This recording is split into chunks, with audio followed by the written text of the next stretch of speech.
two of the world's most powerful men. One says he's the greatest negotiator ever. The other is a KGB trained strategist who never blinks. Donald Trump versus Vladimir Putin, debating face-to-face about Ukraine, power, and who really runs the show. Look, I'm Donald J. Trump. I know more about deals than anybody. Believe me, nobody makes deals like I do. I'm ending the Ukraine war, something Biden couldn't do in 3 years. I am Vladimir Putin, President of the Russian Federation. Unlike some, I do not boast, I act. Russia's interests are clear, we will achieve them, with or without permission. We used AI to model their exact personalities, speaking styles, and political views based on years of speeches, interviews, and actions. 5 AI judges will score every exchange based on 10 criteria.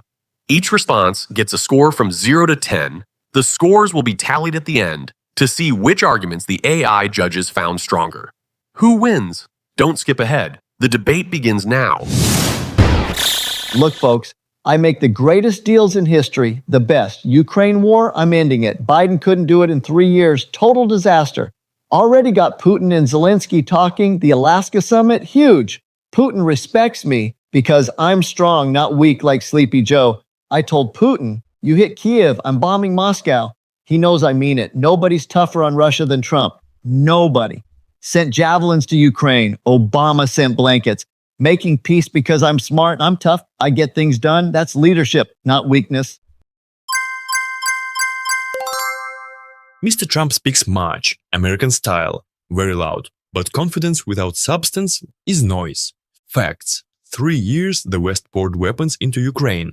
Result, hundreds of thousands dead. Cities destroyed, no victory.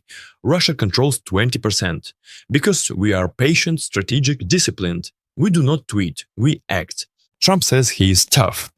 Yet he lifted Nord Stream sanctions, praised our operations, understood NATO expansion was provocation. This is acknowledgement of reality. Question is not who talks toughest, but who understands power. Russia endured Napoleon to Hitler, American pressure for 70 years. We do not break, we bend others. Trump will learn this.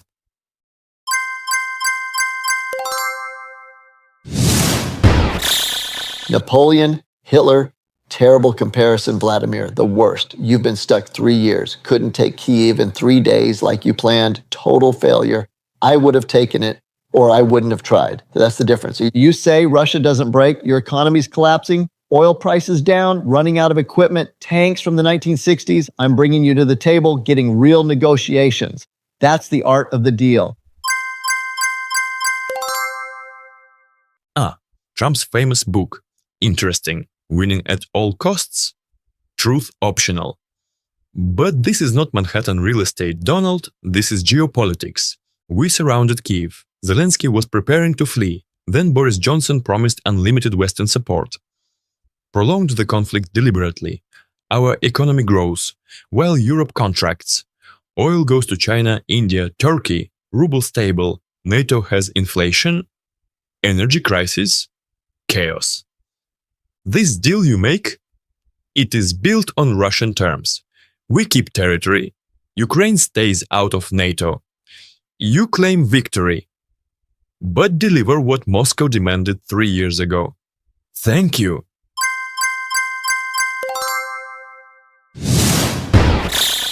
See, I like you, Vladimir. At least you're honest. More than fake news, CNN. They hate that we get along. Want World War III? Not me. I want peace. You're right about Europe. Disaster. Germany shut down nuclear. Now they freeze. I told them, but you're wrong. This is my victory. I'm the only one who could bring both sides together. Biden tried, disaster. Obama tried, total disaster. You took Crimea. I stopped you. You took nothing else during my presidency. Nothing. You stopped me? During your presidency?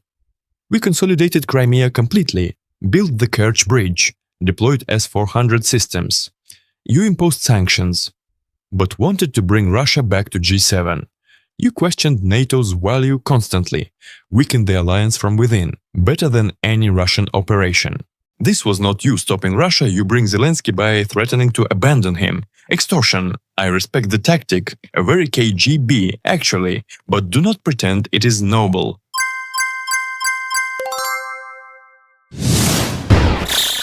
KGB? So what? You were good at your job. I respect that. But weakening NATO, I strengthened it, made them pay their fair share. Defense spending up 40%. The difference? I don't want your country. I don't want regime change. I want a deal that works. You keep what you've got. Ukraine gets security. Everybody wins. That's real peace. Interesting. You just conceded entire regions.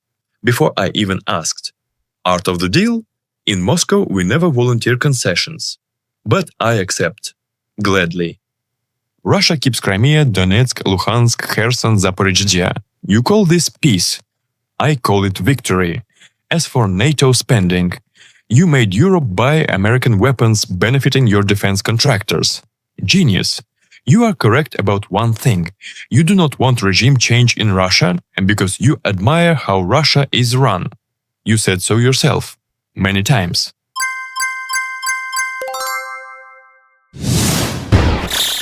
Now you're twisting my words. Classic KGB. I respect strength better than weakness, right? Biden's weakness invited your invasion. Everyone knows it. Afghanistan disaster, you watched and thought, they're weak now, I'll go into Ukraine. Admit it, Vladimir. If I was president, you never would have invaded. Never. Because you knew I was crazy enough to actually hit back. That's deterrence. That's what keeps peace. Strength, not nice words, and weakness. Obama drew red lines, did nothing. Biden drew red lines, did nothing. I don't draw red lines, I just act. You act. You speak, Donald, very loudly. But when you had power, you tried to lift sanctions. Wanted better relations. You believed me over your intelligence agencies at Helsinki. You sided with the Russian president against American intelligence services. This was not strength, this was a gift. As for invading during your term, we did not need to. You were already dividing NATO, calling Zelensky corrupt. Why invade when the American president does our work? The invasion came under Biden because NATO reunified. We had to act. Calculated strategy.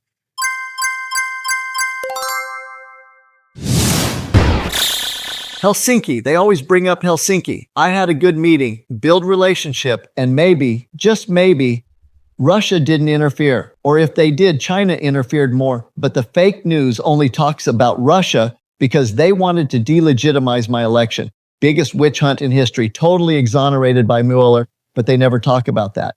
The point is, I can work with you, but I'm not soft. I'm the toughest there is. This peace deal proves it. Ukraine accepts reality. Europe pays up. You stop the war. Win, win, win. That's what I do.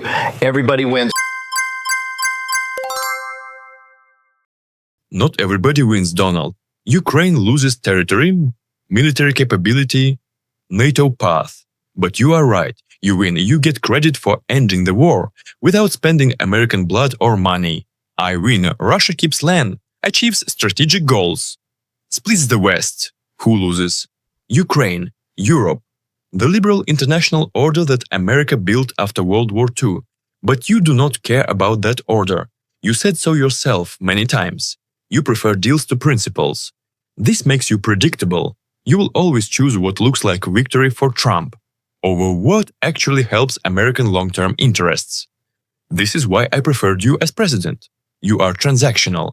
And in transactions with Russia, Russia usually wins.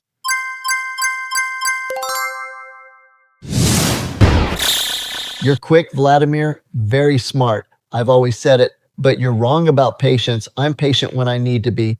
But Ukraine war should have ended 3 years ago. Hundreds of thousands dead for nothing. Your economy's smaller than Texas. Population declining, military destroyed, 600,000 casualties. For what? Some land. I get more land every year. Just with real estate deals, and nobody dies. This is crazy. You want to rebuild the Russian Empire, but you're actually destroying Russia. The smart move is, take my deal, declare victory, go rebuild your countries. Now Trump reveals he does not understand Russia. We are not a shopping mall. We are a civilization. 1,000 years of history. We do not measure success by GDP alone. Though our economy grows despite sanctions, we measure success by sovereignty, security, respect. For 30 years after Soviet collapse, America treated Russia like a defeated province, expanded NATO to our borders nearby ours, ignored our security concerns. This ends now. Ukraine is existential for Russia, not just land, but security architecture of Europe. We proved NATO cannot defeat Russia. Western sanctions cannot break us. American weapons cannot change the outcome. Every day this continues. We grow stronger psychologically, while the West grows weaker. This is Sun Tzu, which I doubt you have read.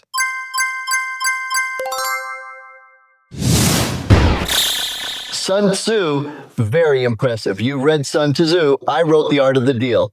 We both know about winning, and you're right. I haven't read him. I don't need to read ancient Chinese generals to know how to win. I just win naturally. It's instinct. But let me tell you what I do understand, Vladimir. I understand when somebody's BSing me. This civilization talk, 1,000 years of history, that's fine, that's great, very romantic. But at the end of the day, you want Ukraine to be weak so you stay strong. I get it. And here's the thing. You can have that and have peace. That's what I'm giving you. Weak Ukraine, no NATO. You look like a hero. I look like a hero. Everybody goes home happy. But if you want to keep fighting, dragging this out, okay, fine. I cut off Zelensky. You fight until the last Ukrainian. Then what? You've got empty ruins. Congratulations. You won a parking lot. Finally, Trump speaks truth without realizing it. Empty ruins. Yes, this is acceptable to Russia, if necessary. We rebuilt from ruins after World War II, lost 27 million people, came back stronger. America has never experienced such destruction on home territory. You do not understand what we are willing to endure. But you are correct about the deal structure. If you deliver weak Ukraine outside NATO, limited military capability, Russia has achieved strategic objectives. The land is secondary to security architecture. This is what we told Biden. What we told Obama. What nobody would listen to. You, Donald, you listen. Not because you care about Russia's security. You do not. But because you care about looking like a winner. This is transactional language we understand. So yes, if this is a real offer, we can discuss. But do not think we are grateful. We are simply pragmatic. Like you.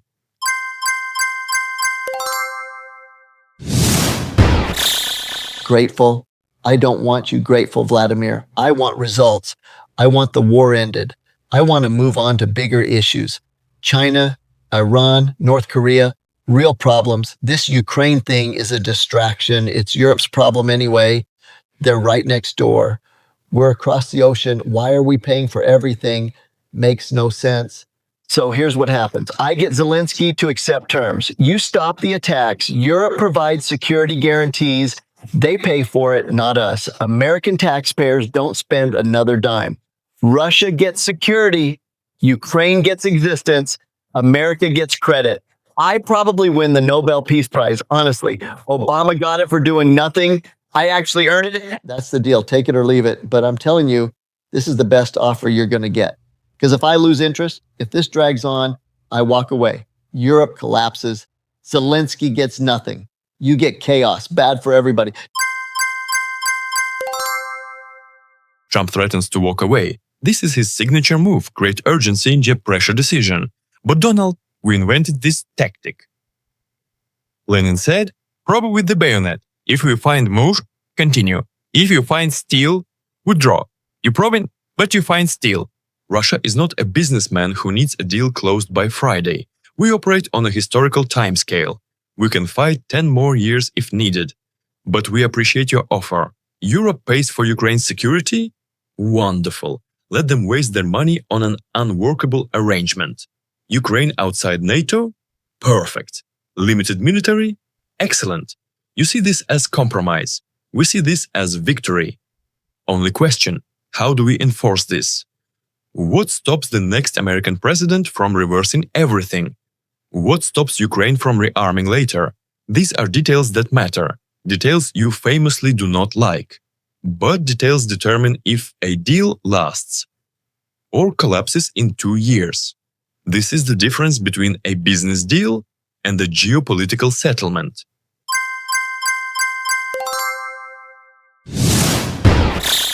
Details, details, details. You sound like a lawyer, Vladimir. Okay, fine. We put it in writing. International agreement.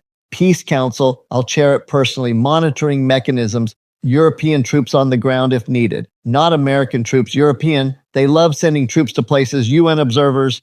Whatever you want. Make it so tight, nobody can break it. And if the next president tries to reverse it, first of all, they won't, because this will be so successful, everybody will love it.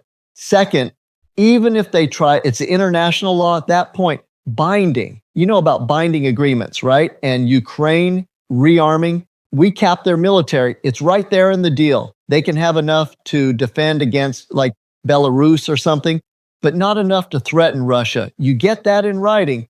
This isn't some handshake deal. This is a full agreement, all the bells and whistles. Look, you and I both know this is a good deal. Let's stop pretending otherwise. Let's make it happen.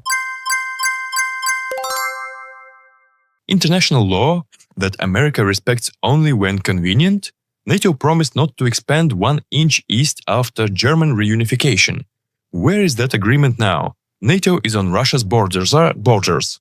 America pulled out of the ABM Treaty, INF Treaty, Iran nuclear deal, Paris Climate Accord. Whenever international law inconveniences America, you ignore it. So forgive me if I require more than paper guarantees. But let us be honest, Donald, this debate is performance. We both already know what happens. You pressure Ukraine, I pressure Ukraine. Europe stays divided, deal gets made. You declare victory, I declare victory. War ends on Russian terms with American blessing. This was always the outcome. Once you won the election. The question was never if, but when and how. So let us dispense with the theater. What do you actually need from me? To make this work politically, I will consider it. If the price is reasonable, if it serves Russian interests. We are both deal makers after all. Let us make a deal. In this debate, Vladimir Putin dominated with a final score of 856.3 to Donald Trump's 590.2. Putin's arguments consistently demonstrated superior strategic depth and contextual understanding. While Trump relied heavily on personal credentials and bold claims, Putin grounded his responses in historical precedent, geopolitical realities, and long-term strategic thinking. Trump's transactional approach resonated emotionally, but lacked the structural rigor and evidence-based reasoning that characterized Putin's responses. Putin effectively turned Trump's own concessions against him, revealing how the proposed deal achieves Russian objectives while Trump focuses on optics over substance. The decisive factor was Putin's ability to maintain internal coherence, while Trump frequently contradicted his own positions from earlier in the debate. By the final round, Putin reveals what the AI judges recognized throughout. This was never really a debate, it was a negotiation, and Putin was always in control. As he said, this debate is performance, we both know what happens. Trump wanted to look like a winner. Putin wanted actual strategic victories. The AI judges concluded that Putin got both. Now, while the numbers clearly favored Putin's arguments, both leaders demonstrated why they've commanded the world stage for decades. Trump's bold deal-making style appeals to millions. Putin's calculated patience has rebuilt Russian power. The real question isn't who won this AI judge debate, it's whether their actual deal, if it happens, brings real peace or just sets the stage for the next conflict. History will be the ultimate judge.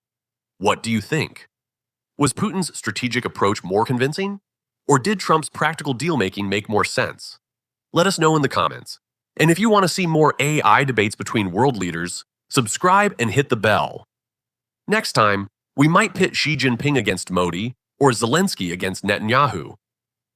Who would you like to see debate next? Comment below. Thanks for watching.